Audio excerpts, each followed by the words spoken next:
Okay, let's go ahead and get started. I'm Charlie Smith, the Executive Director of ESIG.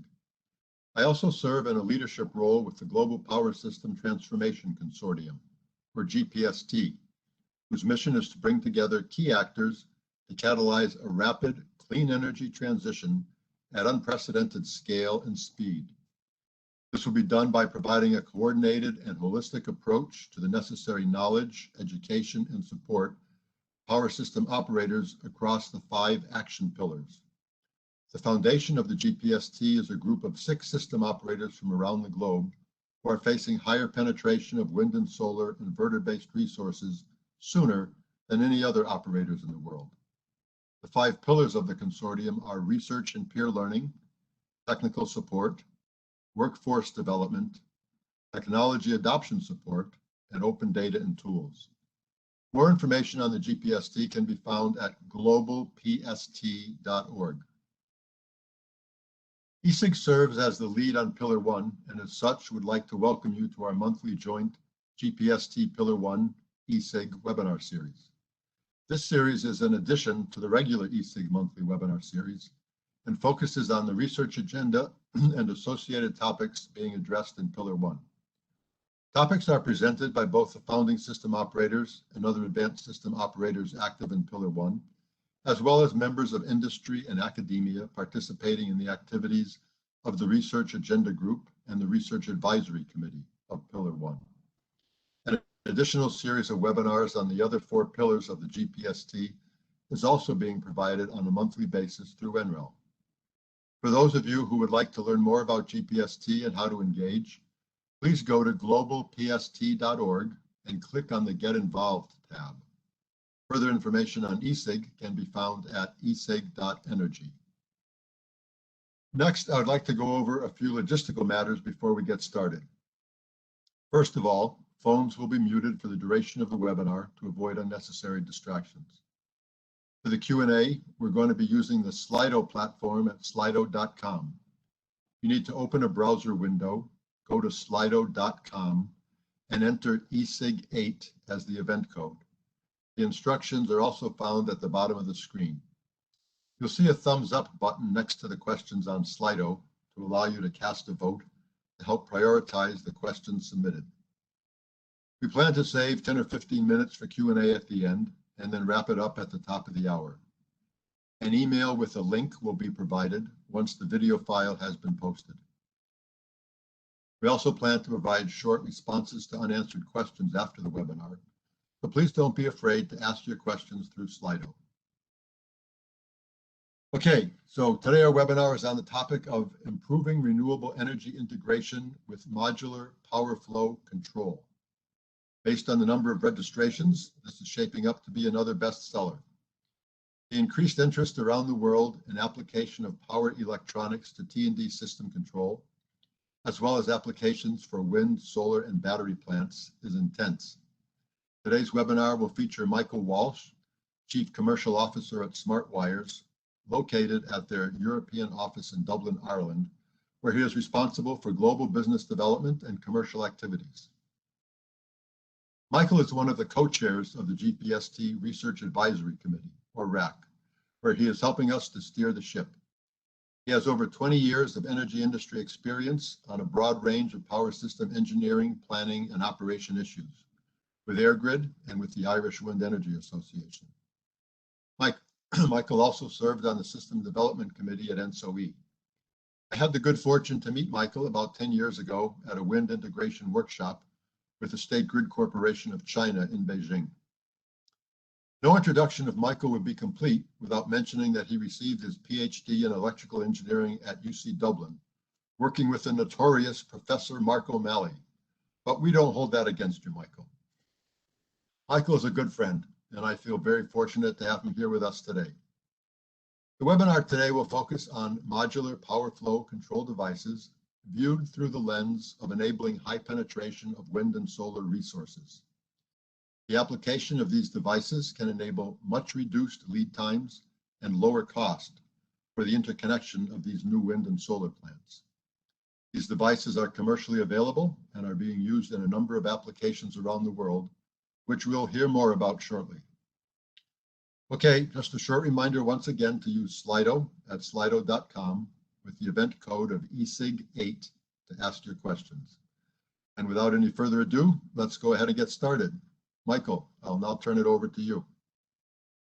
Thank you, Charlie, and thanks for the very kind words. I fondly remember that trip to China and getting to know you better. It was really a very fascinating experience. And I suppose it has echoes to today, where we were looking at what are the things that are necessary to enable decarbonisation to accelerate. And what I liked about the discussion you facilitated was it was a fundamentally technical discussion, looking at really what are the real problems and how we solve them. And I've often carried with me some of the guidance I got from yourself and Mark on that trip. And I thought about that quite a bit as I was thinking about these slides today. And, you know, I started with maybe quite a narrow description of how do we do the basic problem of you know, connecting with more renewables. But the more I looked at it and thought about it, it became obvious that it was worth looking at this through a much wider lens. And I want to look at some of the wider system issues that are delaying the decarbonisation of the power system. It's not just the ability to connect renewables, but it's also the ability to integrate them into a system and what that means for the future of the system. How does it stay stable? How does it stay reliable? And also, what's it do to costs of electricity? So I want to maybe take a slightly wider lens on how this all happens and how modular power flow can help. And at the end, maybe I want to just share some thoughts and maybe kick into the discussion of maybe a little bit of an idea of what this all means for the grid and what sort of fundamental changes we're going to see happening over the next 10 years. So you'll see on this slide, I suppose, some of the pointers of the global mission that were there. And I'm not going to try and summarize the need to reduce carbon. A lot of these presentations start by various climate statistics and carbon emissions and IPC reports, etc. And I'm going to take that as, I suppose, slightly read here, that we all understand that there's a need to increase decarbonisation and reduce global carbon emissions over the coming few years. But I do want to touch on a few key points that are particularly relevant to this presentation. Firstly, we're seeing an increase in the incidence of extreme weather all over the world. Conditions, forest fires, high temperatures, low temperatures, hurricanes are coming with a regularity that would have been really unimaginable a few years ago. And as well as the obvious impacts on the cost of society and, I suppose, underlining the need to avoid future climate change that is even more onerous and difficult to manage, it increases the need for resilience on our energy systems. These events are very disruptive, and we've seen very often these events are followed by large periods where there's a low availability of power, and reconnection and all is difficult to do. And that need for increased resilience to energy supply in the face of extreme weather is one of the, I suppose, the impacts of climate change that maybe doesn't get as much focus in some of these presentations. Second point I want to touch on, and it's again one that's lost. Whenever you look at, when people talk about carbon reductions, it's generally about a percentage reduction that we want to achieve at some future point in time. And it's almost as though, okay, if we do nothing for a few years and then get down to some number by 2030, 2040, whatever, we'll be okay and we'll keep it to 1.5, 2 degrees. But that's not the case. If you read these reports carefully, it's very obvious that the cumulative amount of CO2 that we emit matters. And the amount that we do now has a more exponential effect in that a ton of carbon that we emit and reduce, let's say we put in a sustainable reduction in 2022 and sustain that through, that helps way more than a reduction that we bring in later years. So time to act does matter. It reduces the time that the carbon is in it. It has various exponential effects in the climate science, but it also reduces the cumulative amount of carbon that we're putting in there. So early action does matter, and there is a case for doing this with more urgency and making progress faster. And that's one of the key ideas, I suppose, underpinning GPST. And as Charlie and Mark explained it to me, it was, I suppose, with a sense of confidence in one way, that a sense that electrification and the technology would get there and global decarbonisation was possible and would be achieved. The issue was, how long would it take? And I think one of the things I took away from GPST was it's an acceleration forum. It's about finding where is the best practice from the leading system operators in the world, disseminating that and implementing it faster in the various other advanced system operators, but also helping other system operators that are maybe not as far on the journey to learn and accelerate their progress. And the big impact of this is that the overall speed at which we decarbonize will be increased, and that will reduce the impact overall of it on our planet. I put the emissions of GPST, e-cig, and smart wires up here, and I think the GPST and e-cig ones I'll focus on. And I want to just draw out the cost, security, and reliability. These all remain important. There is, I think in most parts of the world, a good acceptance that we need to deal with climate change, but it's far from unanimous and it's far from a blank check. There is a limit to how much, cost increase, new infrastructure on the horizon, the general public will accept. There is a limit. I think there's a degree of goodwill that most people would like to see cleaner energy, but we shouldn't test the limit to that if we want to be successful.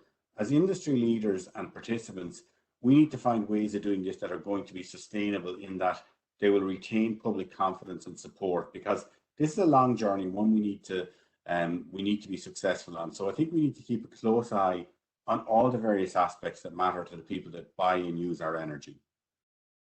So moving on to the next slide, and this is just a real overview of where I'm going to go through in this speech. I'll give an idea of some of the current challenges and trends in the industry. I'll play particular focus on the ones that I'm going to cover off and describe in this, but again, taking a slightly wider lens to things I think that are happening and that are maybe going to be key factors that will drive how the industry shapes over the coming years. I'll give a quick introduction to modular power flow control and give an example of some use cases and how it can help with renewable integration. I've tried to make these a little bit wide ranging so they're not all just demonstrating the same idea, trying to demonstrate some other principles and really show how they can complement other solutions, including traditional infrastructure, and help be used as a tool in the toolkit to help achieve the goals that we're all trying to make. And then finally, I'm going to just cover some general thoughts that hopefully lead us to the discussion. So one of the trends that we see when you talk to people about what needs to happen in, to get more renewables into the power system, there's a general view that there's plenty of renewables out there, and that's backed up when you look at the connection queues. I've shared the US numbers here, but we see similar pictures all over the world of growing amounts of new renewables applying to connect to the grid. When you look at it, on a complete global level, and you include predictions for future offshore wind and technologies to enable floating wind, etc., and abundant solar in certain parts of the world that are not that highly populated, it's fairly clear that there's an abundance of resource out there that we are not yet exploiting. And the key reason for this very often is just the availability of the grid. And I mean that in its ability to connect it and transport it to the load centers, and also its ability to, balance, stay stable, etc. It's generally grid issues that are one of the factors that slow down the adoption, or the fast adoption, of large amounts of renewables. And that's what I want to touch on in this, is to look at how can we, bring these abundant resources to the customers that want them, do it in a way that's quick, that doesn't generate huge extra costs into the system, and increases overall system resilience and reliability. And I want to just touch a little bit during this talk on the whole big grid, small grid idea. And I'll mention a little bit about the idea of, is it worth doing this at scale on large grid solutions? Should we be building multi-gigawatt offshore wind farms and solar farms? Or is this something that we can all do locally with embedded solar and batteries, etc.? And, my own personal view is you can probably get a long way with domestics in parts of the world where you have, good resource and low density housing. You can probably integrate quite an amount of renewables that way. But when you look at the overall challenge ahead and the levels of consumption of energy in heating and transport in large industries like chemicals, I think it's very clear that the scale is not going to be there without using large scale, big renewable solutions. And that's going to mean that the grid is going to become relevant and a critical enabler in achieving the macro level goals that we want to do as a society. But that doesn't mean it's definitely going to happen. There are challenges out there, and I think we need to be very conscious of that, and we need to understand what the view from the small grid perspective is, and how that we, in the larger grid side of things, where we're looking at systems and over wider areas, how do we develop a solution that's compelling and attractive and is more exciting and has more confidence than the alternative vision? So just moving on to the next slide, I'm going to talk a little bit about maybe the other side of the electric lines, the consumers. And what we're seeing, I suppose, from a lot of the most well-known companies in the world is they're becoming champions of decarbonisation, of ESG, of sustainability more generally. All of these companies have very sophisticated strategies. The tech companies are very vocal in this area. They're largely electrical already, but they're really driving demands to try and increase new res, to build their own wind farms, to make sure that the electricity they're using is genuinely sustainable. And you can read, as many news articles as you want every day about the initiatives they're taking. But traditional industry is also looking to electrify.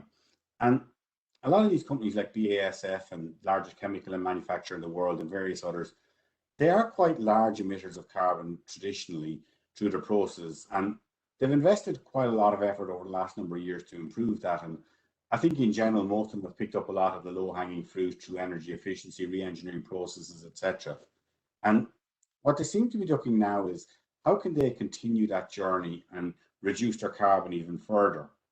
And in the main, they're following a pathway that ESIG identified, which is really the pathway is first we decarbonize electricity, and then we electrify other energy uses, and thereby electrify the full system and have that electricity clean from wind and solar.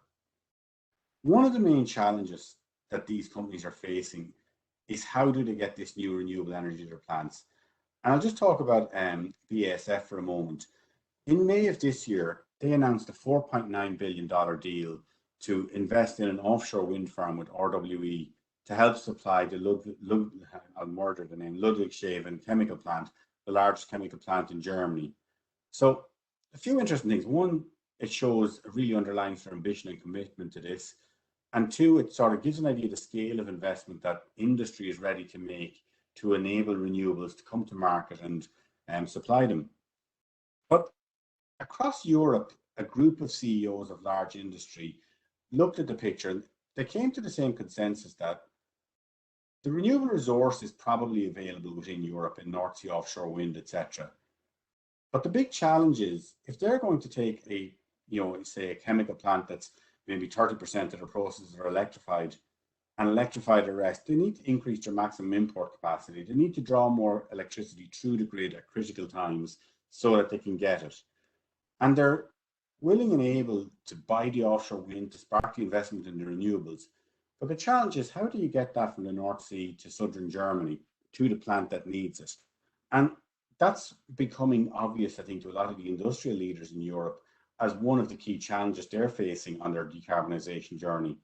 And in July of this year, they wrote a one-page letter from 25 industry CEO leaders and a group of MEPs. And the key point in it is the one I highlighted there. To speed up industrial electrification efforts, we must abolish grid bottlenecks quickly, ensure the cross-border interconnectors have a free flow of energy between countries. So it's fascinating that we're seeing a mirror image between what the renewable developers are seeing as they seek to connect new renewables onto the grid, and on the other side, the consumers that are seeking to use more electricity to decarbonise. They're both seeing the grid as a critical bottleneck. And I think that opens up both challenges and opportunities to the network operators in the middle. So moving on to the next slide. I mentioned the on-grid versus off-grid debate earlier. And this is a slide that EY produced, which I think it throws out a very interesting idea. And they envisage two key future crossover points over time. And I'm not going to debate whether the exact timing is right or not, but it does build on a very important trend and extrapolate them out. The costs of solar and storage, and in general, all off-grid solutions, it is falling. The technology is improving and the costs are going down year by year. Meanwhile, the costs of major grid infrastructure are increasing, whether it's the costs of various levies that are added on the tariffs, or the costs of the core grid development, because that is getting more expensive as you have to use new, more difficult transmission technologies very often. And what they see is the two transitions, one where the cost of offshore grid in a few years' time becomes cheaper for a lot of consumers than onshore grid, and essentially people then start to go off grid and they can use solar and batteries to supply themselves. But even more interestingly, they roll that out in somewhere around 2040, 2045, where the cost of offshore grid becomes even cheaper than the cost of the transmission and distribution network. And at that stage, it's almost game over for the big grid solution. Now, I don't fully buy into that this is how it's going to play out, but I think it's a worry that people in the grid industry should be looking at as a trend. Traditionally the grid has been a low-cost part of the overall value chain, and it's quite comfortable in lots of ways. If you're 7-8% of someone's bill, and overall everything else is quite competitive, and if you increase from 7% to 8%, it's 12% increase in your cost, but it's not really noticed by the consumer.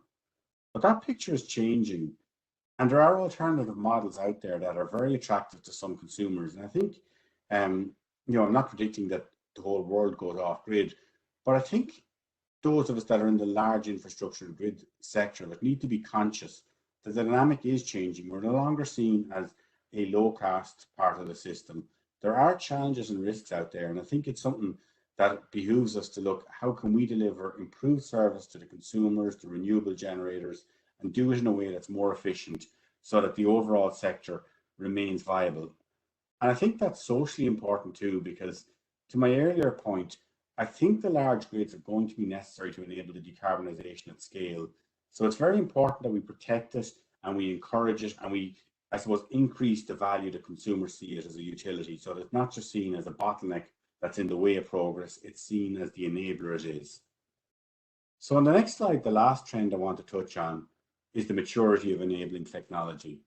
Much of which is very different to the power grid as it was even 10 years ago. And there's a story from around then I heard at a conference that if Alexander Graham Bell came back and he looked at a modern iPhone or anything in the world of telecommunications, it would be unrecognizable to him.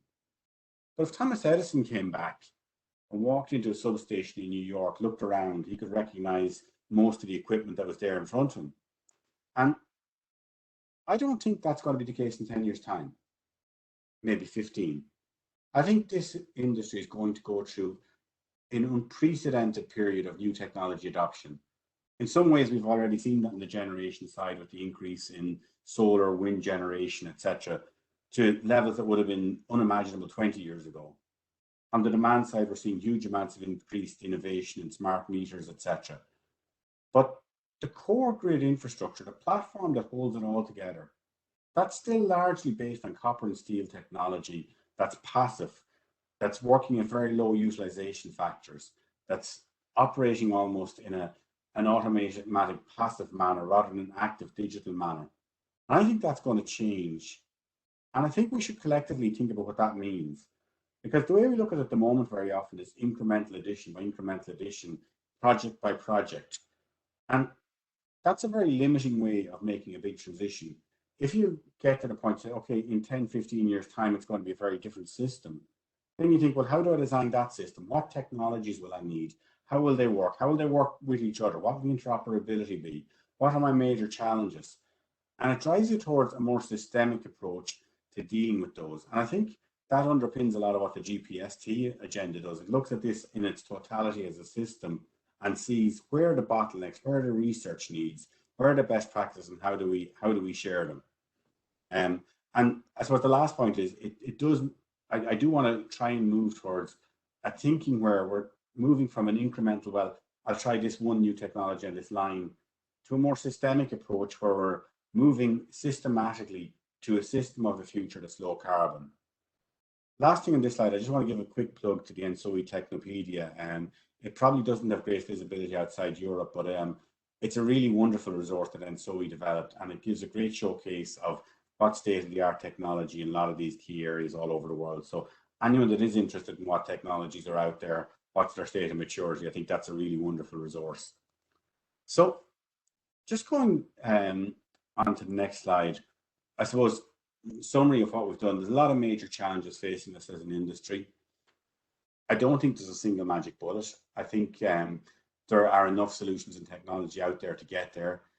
I think the answer is going to be a combination of new and existing technologies.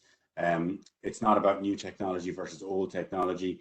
It's about how do we take all the available tools to us, make them work together, in a way that maximizes the benefit for society. That's what we're really doing. So I don't want to fall into the trap that I'm putting this out as it's either do this or that. I think with the scale of the challenge in front of us, we have to use all the tools that are disposable to maximum impact.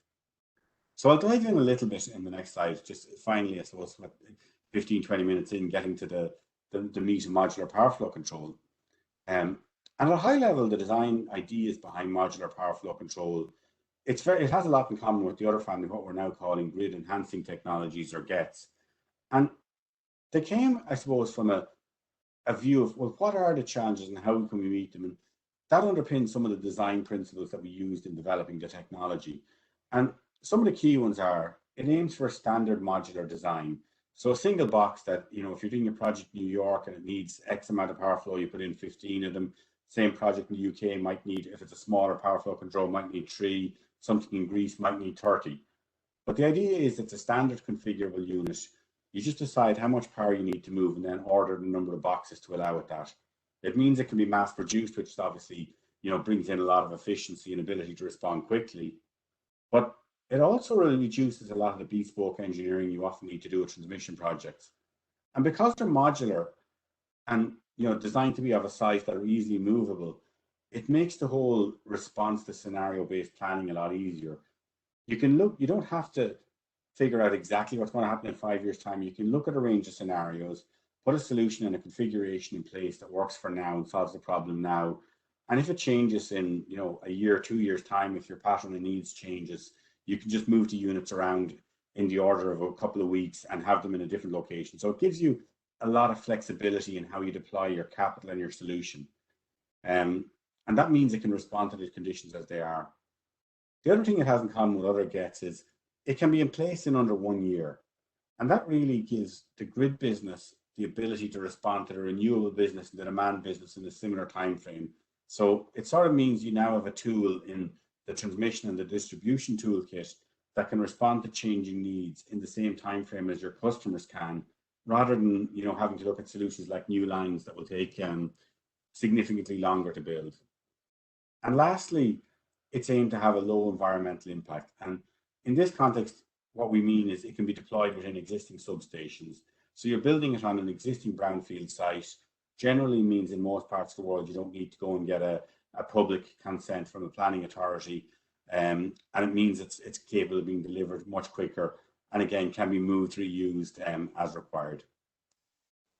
So just going on to the next slide, at a very simple example of just what power flow and control in general can mean. And again, this is probably you know, fairly basic for electrical engineers in a room, but I think it covers the main idea. And the diagram on the left shows the situation before power flow control, and this is a situation where you have a path from generation to demand with 4 lines. And good planning engineers will say, okay, well, one of them can get hit by lightning or something can go wrong. I have to make sure that in what they call the N-1 case, the case where one problem happens, we have enough capacity or everything stays secure in that situation so that I'm not cutting off customers. So in this case, the worst constraint is where you lose the bottom line. So that's got the red X through it, it goes down to 0. And then the power redistributes over the remaining lines. And in this case, we set it up so that the top line is getting overloaded. What that means in practice is the system operator will do the studies, see that's the case. And if that's an unacceptable overload, they'd say, okay, we're just going to reduce the generation on the left-hand side. We'll use more local generation to supply the demand. Generally more expensive. Generally, it's traditional generation rather than renewables. And that's a constraint. What we do then to solve that with power flow control is we look at putting in devices that can either increase or decrease impedance on the line. They're digitally controllable. So in the base case where there's no contingency, in this example, you might be using them, you might be sitting them just monitoring the conditions on the line. And then once you do have the contingency, they essentially go straight into operation and they push the power off the line that's overloaded and pull it onto a line that has less capacity. And in that way, you can rebalance the power flow between the lines. And if you look at the 2 lines in the middle on the left, you can see there's quite a bit of spare capacity available on those that's not being utilized. When you use power flow control, what it allows you to do is fully utilize that available capacity in your N-1 situation. And in this example, which is representative of a real world case that we studied, we were able to add an extra 1,800 megawatts of capacity across that boundary from supply to demand by putting in this balance of power flow control. So moving on to the next slide, one of the trends we're seeing quite a bit is a significant interest in the res developers having in grid enhancing technology, and largely informed, I suppose, a lot of big players are coming in and they're trying to have very ambitious plans, and they're seeing a lot of those delayed by grid congestion. And I suppose what we're seeing is they're getting a little bit more questioning and want to dive in a bit more and understand what solutions are out there, how can we make it happen, how can we happen faster. And I think one trend that Summarise says, they do see a lot of benefits very often that, if you're putting in a several hundred million on a res development process, and maybe 10 or 15 million dollars of a project on GETS can unlock some capacity, they're getting quite keen to do that. It can quite significantly improve the margins of projects, or allow them to pick better projects that have better resource availability. It allows them to get projects to market quicker. And we're seeing a lot of interest and push for that. But there is a degree of frustration emerging that in most parts of the world, even where a res developer understands the solution, where the system operator might agree it's a good technical solution, there's very often no mechanism to actually make it happen, to get the technology on the system. The regulatory and the permissions and the business framework, it's set up on a much slower time frame with very long planning cycles that are really defined around a much slower moving industry, where you're looking at 5, 7, 10 years to develop new infrastructure. And that is causing a degree of frustration out there in the industry. I think I think it's worth understanding and looking at what we can do to try and enable that and enable us to get better solutions quicker. And diving a bit deeper into that in the next slide, I'm conscious that Jay Caspary and Bruce Toshida presented the results of this work at a previous GPST webinar, but I'll just touch briefly on it here. So this was essentially funded by a group of renewable developers and the Watt Coalition in the US, which is a group of, it's a trade association for grid enhancing technologies. And what they wanted to show was the impact of GETS on integrating renewables on a broad system where there's significant bottlenecks. So they looked at the SPP system, and they looked largely in the area of Kansas and Oklahoma, where there's a large queue of renewables. What they did was they looked at the case without any GETS and the case with GETS, and called the business as usual one. And they used essentially to see, well, by using the GETs, how much extra renewables could we connect in 2025 in line with the security policies of SPP. So on the next slide, we see the results of that study. And it showed that GETS can enable more than twice the amount of new renewables to be integrated between now and 2025. So it went from, say, without GETS at 2,580 megawatts of renewables in Kansas and Oklahoma, to with GETS at 5,250 megawatts. So about an increase of 2.7 gigawatts, which is a very substantial amount of new renewables to add onto a system in a very short space of time, with all the attendant reductions in carbons, customer costs, etc. that would bring. It brought out annual production cost savings of $175 million per year and carbon reductions of 3 million tons per year. So given that this one was presented earlier, the results of it are all online, it's a public study. I'll move on to the next example and just switch gears to some sample operational projects in the UK. So these are projects that National Grid has completed over the last 18 months.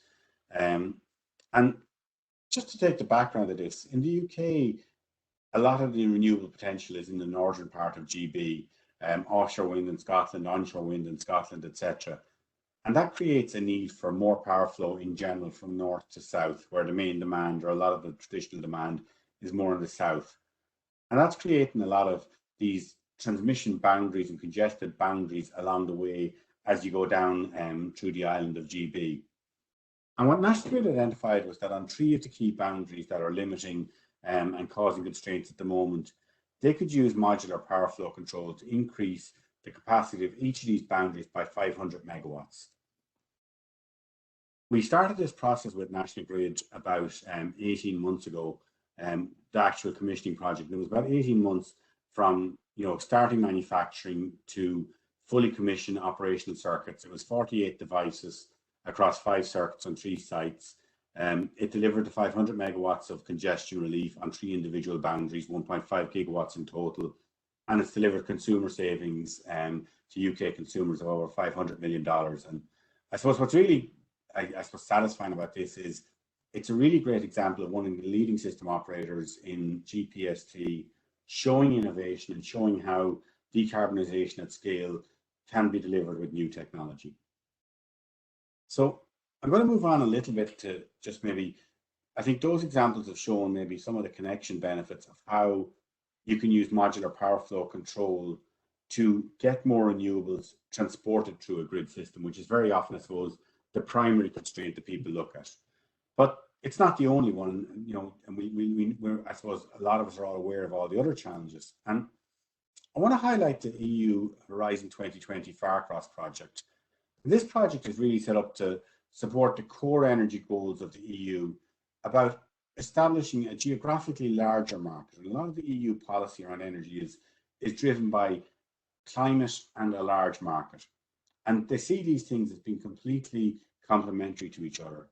By allowing a system to operate much more cohesively across a large area, you get some really big benefits around, firstly, competition, which should increase the efficiency of the sector and costs for consumers and industry in the EU. It also boosts the supply, security supply. You're allowed to share resources between a wider range of regions, so you need less generation in each region, and you can help out neighbours more effectively if you're able to transfer power more easily between different countries. It also boosts the resilience to extreme events, and we talked about this earlier, that if you're better able to rely on your neighbours, when you do face an extreme event, a hurricane or whatever, and you're facing a local shortage of power, the more you're able to pull in power from your neighbours, the greater your resilience to the event. It's not a, again, back to the earlier thing, it's not a magic bullet that completely solves all problems, but for many problems, it can be a very significant difference to helping have a more secure power supply and a lower incidence of customers without power after an extreme event. The other thing it does is it does help you with system integration. When you look at things like inertia limits, ramp rates, and all the various other problems or technical challenges you deal with an increase of inverter-based resources, what you find is on a larger system where the resources are well interconnected and you can get much further down the road without those problems becoming binding. It really gives you an ability to accelerate your transition and get more renewables onto the system. You will need to solve those problems, but it allows you to integrate more renewables faster without those issues becoming significant problems. And that's very important as we think at a macro level about how do we increase the pace of decarbonisation. Moving to how power flow control helps. And it's interesting if you just think historically how power systems were designed.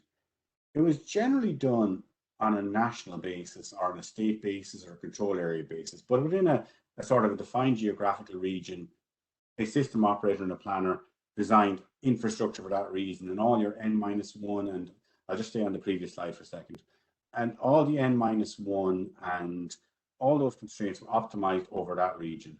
And interconnection was almost an afterthought that was opportunistic.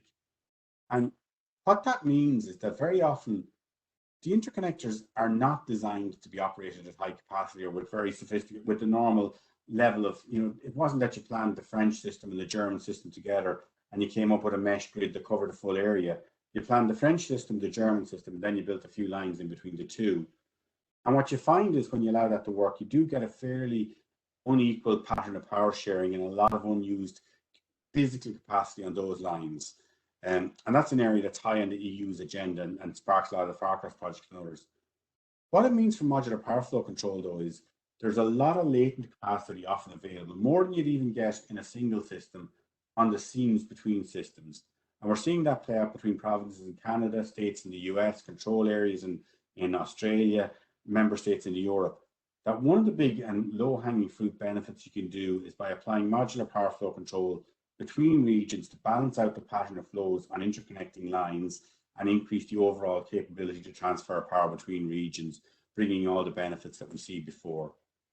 And the Farcross project in Europe is one of the first deployments. the wider project is looking at this area more generally, and the first deployments are already increasing capacity between two countries in Southeast Europe, and the studies that are indicating there are showing potential for gigawatts more of benefit as it gets rolled out at scale.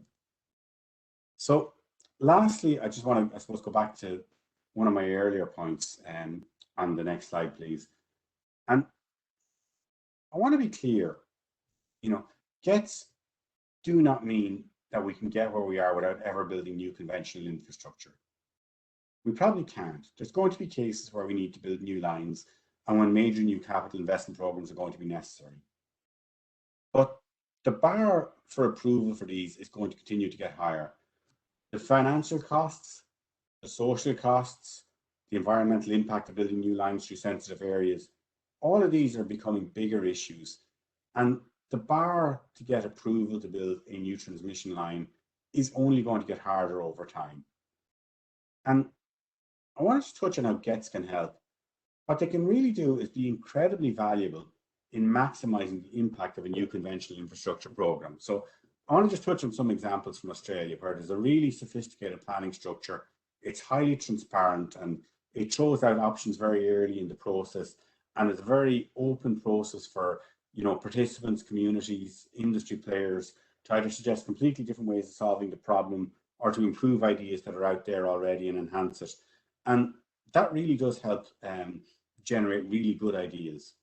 And I'm just going to touch on two that are in play at the moment. So in Australia, there's a need to increase the transfer capacity between New South Wales, Sydney, say, and Victoria down towards Melbourne.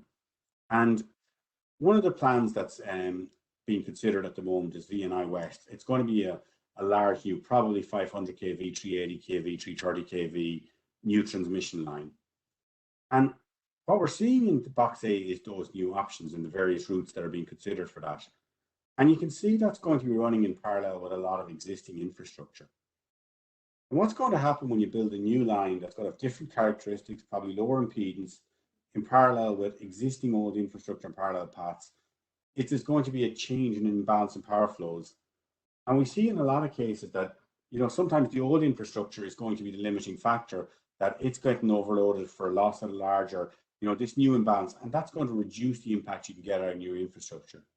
But by adding power flow control, you're able to manage that. And for a very small increase in the overall project cost, you can get significant increases in the benefits and the new capacity delivered by the new infrastructure.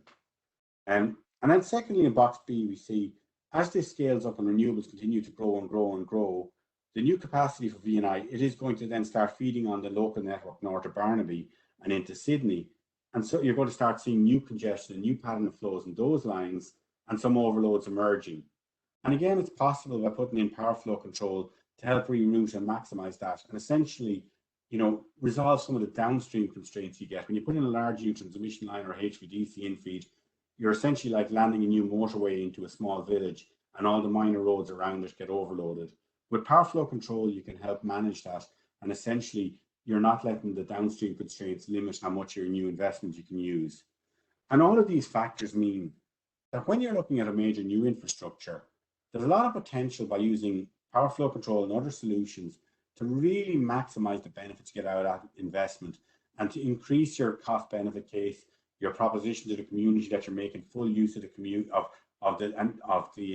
scheme, you're using new technology, and you can radically increase the business case. And I think as well, it may even enable plans that you may never have considered. If you look at doing a transmission grid plan between, node A and node B and say, well, I could never do that because if I do, this other path gets overloaded. Maybe that's not possible. There may be cases where, new lines that you thought that could be really valuable, but wouldn't work overall, that maybe are worth a relook. And I think, this is the perfect time for anyone that's looking at new infrastructure proposals for large cases to maybe not look at GETS as a threat, but look at them as an opportunity for making your business case stronger and delivering even more significant benefits that help you hit the ever more ambitious renewable energy targets that we're seeing coming at us.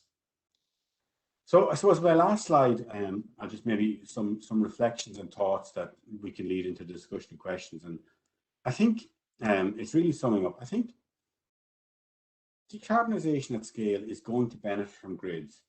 I think that's my personal view on this. And I think having strong, resilient, large area grids will help us to get to a more reliable, cheaper costs, decarbonised solution faster. But there's a lot of pressure on us from off-grid solutions where costs are falling. And I think we need to keep an eye on our long-term competitiveness. And if all the off-grid solutions are being really fast at adopting new technology and they're on a downward silicon cost curve, and the on-grid stuff is moving much slower, that is a risk to the sector. And I think the challenge really for the large-scale grid is to get better at using new technology faster to really sustain the advantages of using large systems. I think, you know, I had this conversation with a few people, and this comes through from inverter-based generation, etc. Power electronics are becoming fundamental building grid building blocks. They're not peripheral add-ons, and if you look at a vision for a 2030, 2040 system, power electronics are going to be almost ubiquitous. And we need to start looking at it as, how do we design a system that's able to operate with that large scale utilization of power electronics? Because that should be a better system, rather than seeing it as a constant threat and how do we try and preserve the old way of doing things. I think we need to challenge ourselves a little bit harder to figure out, how can we have a system where we use power electronics to maximize the benefits? And that may require, I suppose, some fundamental difficult thinking on some issues. I wanted to touch on incentives. They're wrong in many parts of the world. Traditional grid incentive, it does push you towards capex heavy spending. And the danger is, I think, a lot of regulators look at this and think, well, we need to cut the rate of return, and that's how we get utility operators to be more efficient. But that has a danger too. We do need the transmission owners and the companies to spend a lot of capital to enable decarbonisation. So we need a thoughtful consideration where we get an incentive that's efficient, that drives good outputs, where grid operators are delivering really valuable service to consumers, to new generation, allowing it to connect faster, where costs are contained. We also need to make sure it stays investable. The answer isn't cutting utility rates or return to points where they can't raise capital and invest in this. That's not a good outcome for anyone. So we need to just be thoughtful on that. And so the last thought I'll leave you with is, I think we need to look at this a bit more, maybe the way the telecom sector do. When they look at a new technology, like say a move to 5G, they don't go and look at it as a case-by-case, cell tower by cell tower basis. They look at overall, what's a better system for my mobile comms in the future? Is it fiber-based broadband? Is it 5G technology? And they do the analysis on what that future system looks like, and then they roll out that system. And that's partly one of the reasons why they've been able to generate such progress. They don't try and do an incremental move from 4G to 5G and do it cell tower by cell tower. Is this worthwhile? They look much more systemically at what they want their future state to be and how they plan to get there. And I think that's something that I'm hearing from GPST, but it's a big jump from how we do business today in the power sector. But I think for us to make the jumps we need to enable fast decarbonisation, we need to start thinking a little bit more about a systemic way of getting from where we are today to the future state we want to be in.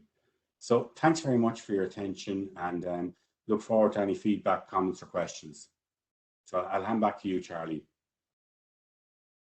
Okay, thank you very much, Michael, for that grand tour of the future of the electricity system. I think you raised some really challenging points for everybody to think about in there. I think some really good thinking outside the box. Before we dig into the questions here, just one of the things that comes to mind was one you touched on towards the end. That was sort of the interaction between the application of power flow control devices and transmission planning. And I've heard it. We've had several webinars in this on this topic. You referenced the original one on the GETS that Jay Caspery and Bruce Tashida did for us, and we've had one on the real-time ratings, and we've had one on the configuration optimization, and now this one on power flow control. And one of the things I've heard in the discussions around these topics is that a lot of people think, well, if we apply these technologies, then we don't need to build any more new transmission. These grid enhancing technologies are going to solve all our transmission problems. We'll be able to interconnect a lot more renewables to the system, and that, along with the distributed generation, it's going to really do away with the need for new transmission. How do you keep that really false message from getting across? How do you deal with that misconception or false perception of what this is all about? Yeah, it's a great question. And there's a principle in Germany in regulation where you should use energy efficiency or fast solutions first, and then look at, what can I get out of that? And I think, when you do that and you deliver the benefits, because the time scale is very different and the scale of what's needed. I think you need to show that you've delivered the early benefits and that you've maximized efficiency out of the grid. And having done that, then show how the new large scale infrastructure builds on that and complements it and enables you to hit the longer term higher goals that you need. So I think it's about looking at the two things together, Charlie, and neither one on their own I think are going to be the full solution, but you probably need to do, I forget the name of the principle in Germany, but it basically says you should do efficiency actions first and then look at what's needed after that. And when you do that, you do see a need for substantial new infrastructure in most parts of the world. But I think part of the challenge maybe in some places is being maybe slightly provocative. You make it too easy for people to want to argue against new grid. If you're using traditional methodologies and you haven't done any optimization or shown it, it becomes very easy, to point out, well, here's some easy answers you could do instead of your projects. I think the business case for projects in the future is going to have to show that there was a look through, and largely what they do in Australia, they'll look at a number of options to solve a problem. They'll use up the utilization, the efficiency, the fast acting, the cheaper solutions first. And when all that's done, there's still an obvious residual need. They'll then use the new technologies, apply that to even enhance and make sure you're getting the maximum benefit out of that, and go through a very transparent process where they share all that information in the public domain. And at the end of that, I think your case for moving forward with new infrastructure is much stronger. Yeah, it'll be real nice if that logical process that you described could actually be implemented and we could have rational discussions about those alternatives. That certainly is a good way to go. Instead, I think the situation we find ourselves here, and referring back to one of the early slides you had of all the wind and solar and storage that's in interconnection queues and not getting connected, is the fact that even with these GETS solutions, they're not really being implemented very rapidly either. And you referred to some of the barriers, and I see there's one question in here about barriers, and I think there's a proceeding at FERC to look at encouraging investment in non-wires alternatives, which would include the GETS, but we haven't found the magic solution there. Have you seen anybody around the globe, Michael, in your globe trotting or your globe zooming, I guess, in the last year, who's done a good job of trying to incentivize the GETS type solutions?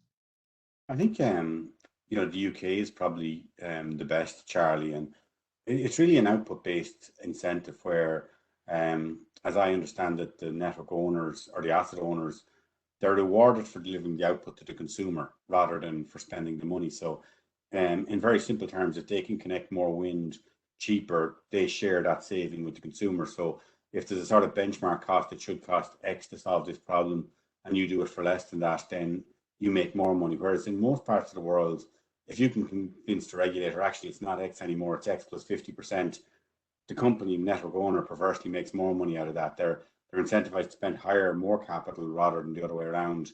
So I think the UK idea where the regulation rewards the network owner for faster solutions, cheaper solutions, and aligns the interest of the consumer with the interest of the network owner and the investor. I think that key principle of output-based regulation, I think that has to be a fundamental part of the solution.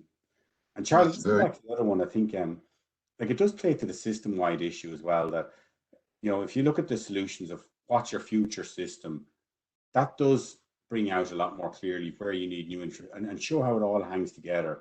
I think, if you're a network operator and you're looking at your future business, I think you'll find the need for you is going to increase. You're going to need to spend a lot of money. You're going to need to make a lot of investment in new technology. But what you'll find is, if you look at it systemically, you'll actually find you're serving more customers with that. So it's not that your business is dwindling, it's that you're going to increase maybe your size of your business by 20%, but you're going to collect 2x more renewables, etc., for that extra spend. I think that's the real challenge. It's not that the spend on the grid needs to necessarily fall off a cliff, it's that it needs to be used and deliver way more impact. That's a really interesting insight, Michael, and I think there's food for thought there if we dig into what's going on in that experience in Great Britain. So thank you for that. We're going to take a couple of the popular questions here from the Slido. One that's gotten 5 votes here is, while providing active series compensation to reconfigure network metrics, what are the considerations of the dynamics, e.g. subsynchronous oscillations? I guess it's what kind of studies are you doing about some of the power electronic controls and interactions? Yeah, it's a great question. So subsynchronous resonance, essentially because it's a power it's not a capacitor, it's power electronics based. The modular power flow control devices we use don't cause subsynchronous resonance. So that's one of the key advantages of this technology. But the more general point, for small applications, it's generally quick study and it's fine. For larger applications, we do quite detailed studies to make sure that all the settings are right and the coordination with existing systems are right. So similar to any new large installation, you'll do your installation coordination and protection studies. But there's an awful lot of configuration options about how exactly you set up the control systems and how you configure it to work. So every case we've looked at so far, when you're looking at a large scale application, you run the studies, determine the settings, and at that stage, I don't want to trivialize people that have PhDs in power electronics, but it's a fairly reliable, predictable set of studies you can do to give you assurance that you're going to be able to configure it to avoid the issues. And again, because it's digital and configurable, you have an awful lot of flexibility. If your needs change or if you end up with some new security concern in the future, it is modifiable to tune yourself out of that problem area if you find yourself in one. Very interesting. And here's a related question to that, Michael. How is power flow control technology controlled? For example, what adaptations have been needed in the control room? Is it local and autonomous, I guess, or is there some central control aspects to it? Yeah, it's a great question. So it can be either. Like the devices themselves, essentially, they can run autonomously where you set them up. If current goes above X, reduce it, or they can be just accept digital controls and move it. We've seen some small applications where you set it up to run almost autonomously and balance out power on 2 or 3 lines, or you can look at integrating it back deeper into the control system. And we've done that for, I suppose, single applications where the controller can really just control increase, decrease flow on a line. We are looking with a few people. We launched a project with EPRI and Ongrid earlier this year to look at wide area control and what new control systems you'd need if you were going to have, say, 20 or 30 of these projects around and you wanted to use very sophisticated wide area control. And that's really the key there, is how do you go from solving 1 or 2 transmission constraints to fully utilize the flexibility of the device for a much wider area control area strategy. That will need new control center tools, and it's something that we're working on with EPRI and Ongrid and SEAI towards control center of the future. So that's going to be an interesting research and work area over the coming years. Okay. And I think we'll take one more question. This one has to do with HVDC, and I think I'm going to change the question just a little bit. The question is there much existing HVDC capacity in Europe, and is there much interest in expanding HVDC there? But I would, in light of the conversation just now, I would ask how you see HVDC interacting with the power flow control devices, because it's certainly a controllable link within a network. Do you see much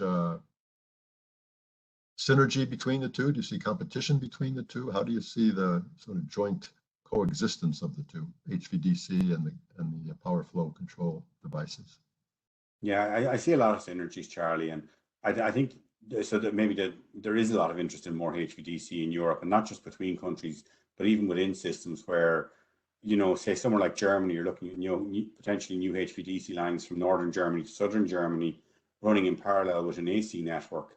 And if you look at that type of situation, you're going to have a large offtake and intake client. So the ability of using power flow control to actually help you control the powers around those intake offtake points, but also to balance the parallel AC. You know, it's a very interesting question.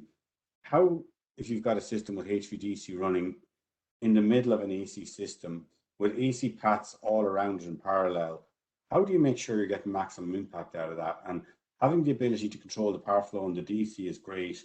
And if you can also control the power of the AC links around it, it gives you a much more overall power flow system. And it brings you to this idea of, you know, if you start imagining that, you start to think of the power system very differently as a digital system where, you know, power flow isn't something that just happens to you. You're not a passive spectator and the operator, you switch in a line that does what it wants. You essentially become an active controller of the grid with your HVDC network, with your AC network, and that gives you much more power as a system operator, which in some ways is very scary, but in other ways incredibly exciting. Yeah, that's a very thoughtful answer, Michael. A lot of food for thought in that one. I said that was going to be the last question, but I see that the notorious Mark O'Malley asked the question 37 minutes ago. So I think we probably ought to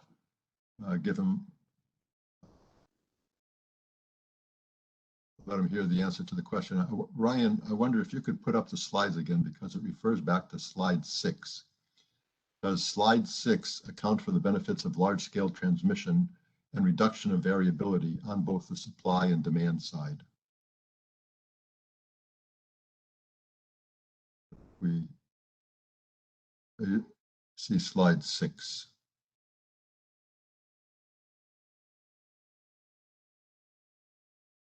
Slide 6, there we go. You want me to repeat the question again, Michael?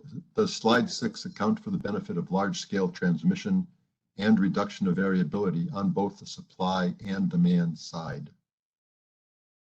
So I think it does as a trend, Charlie, is the way I'd say it. Like I did caveat this, but I think it's not necessarily how I see this playing out. And I didn't, and like EY, it's more the trends and the direction, and it's a bit of a thought provoker than, like, I don't know that it's going to be 2042 when exactly this happens. I think there's a lot of moving factors, but I think the trends are important, that we're not getting the full value out of it. Like, I think to Mark's point, okay, there is flexibility on the supply side and the demand side, but we're not doing a great job of using that at the moment and integrating it. And I think the challenge for anyone that believes the answer is going to be based on large grid systems is, okay, but how are you going to change this trajectory of costs, where at the moment the large grid solution is always a more expensive one, it's always add cost, it's almost more capex, whereas the localized grid solution has a much, because you're essentially selling it to consumers. And if you're going to sell some guy or some lady solar on the roof and a battery, they're going to look at the cost, and if you can knock that cost down by 10%, you're going to sell more of them. Whereas if you're adding 10% onto the cost of a new transmission line and you're getting the regulator to approve it, it's not as visible, and that works for a long time until you get to a point where you're visibly more expensive than the competition. So I think, this is maybe, I think, what happens if we don't take advantage of the efficiency. What I'd like maybe challenge is, look, if we maybe GPST has come up with an alternative slide of what could this be, and where do we see the fully delivered cost of electricity from T&D coming, where we do take advantage of the grid benefits on supply and demand flexibility, because at the moment, I think we're a long way from that. Yeah, this is one of the really thought-provoking slides. I think a number of them were really thought-provoking, Michael, but just thinking about the implications of these alternative futures, there's a lot to think about there. And I don't know if it's, I should say it's something to be concerned about, but certainly something to think about and try to figure out what direction things are going and how to stay ahead of the trends.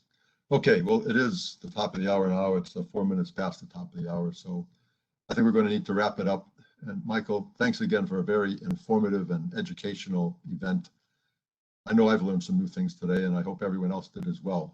And as I mentioned earlier, an email will go out once the video file has been posted, and we'll get the responses to your unanswered questions posted as quickly as possible.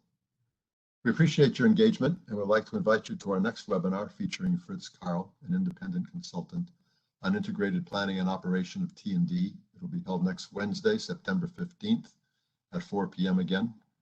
And the next ESIG GPST webinar will be held on October 13th, featuring Energinet from Denmark. I'd also mention the upcoming Fall Technical Workshop, which will be held virtually on Tuesdays and Thursdays during the month of October, and all are welcome. Further information on all of our webinars and workshops can be found on our website at esig.energy under events, and you're all invited to attend. Information on all the GPST webinars can also be found at globalpst.org. Michael, thank you again for this very timely webinar, and thank all of you for your interest. We look forward to seeing you again in the near future. In the meantime, everyone, take care, stay safe, and thanks again for your participation. Bye now.